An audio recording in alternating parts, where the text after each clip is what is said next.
The Emperor here? Welcome, welcome. I'm honored you could join me. I have quite a story to tell. It's a story about cranes. You mean like this? No, more like this. Lord of the Cranes. There are places in China where the mountains reach all the way up to the clouds. High up on one of these mountains lived a wise old man. His name was Tian, which means heaven. There among the clouds lived Tian's friends, the cranes. Tian fed them and cared for them. The birds told Tian of the wonders they had seen on their flights down below. Tian was devoted to these birds, and they would do anything for him. That is why Tian was called Lord of the Cranes. One day, Tian decided to go down to the city.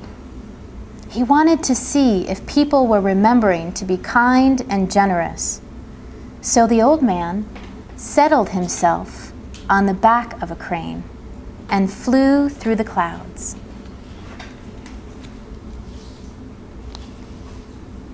In the city,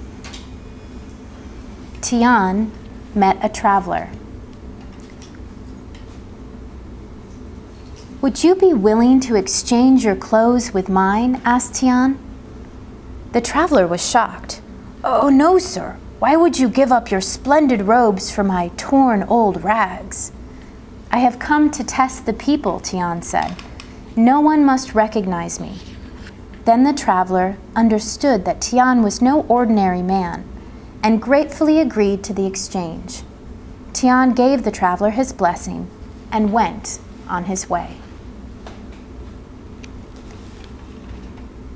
Day after day, Tian went begging through the streets of the beautiful city. Many wealthy people passed by, but no one seemed to even notice him. Not a single person dropped a coin in Tian's cup. One evening, Tian arrived, tired and hungry, at a small inn. Huang, the owner, welcomed him. "What can I do for you?" "Could you give me a little something to eat and drink?" asked Tian. "I'm sorry, but I have no money to pay."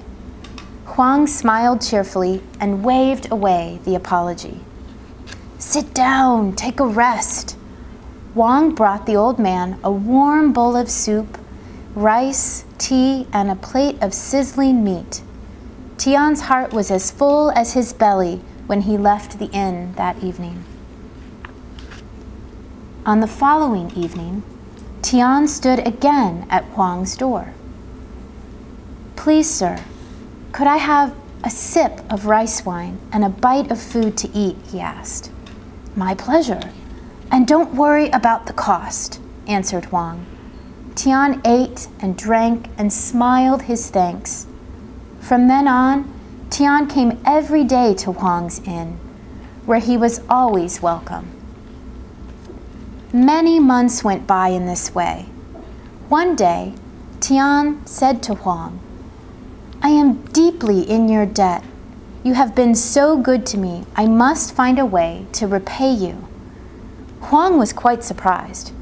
But you do not need to repay me. What I have given to you, I've given gladly. It makes me happy when I can help someone." Tian smiled. "Nonetheless, I would like to repay you. Of course, I have no money, but I can give you something else." Tian untied a gourd from his walking stick. It looked like a water flask, but Tian used it like the finest sable brush to paint a picture of 3 cranes on the wall of the inn.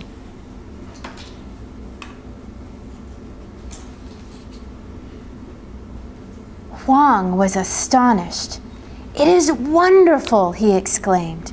"Heavenly." "Just wait, it gets better," said Tian with a smile. He started to sing and clap his hands, and the cranes began to move. One by one, they fluttered off the wall and danced to Tian's song. Huang's eyes and mouth were wide with astonishment. "Let your guests be merry," Tian said. When they start singing and clapping, the cranes will dance. Tian turned to the door.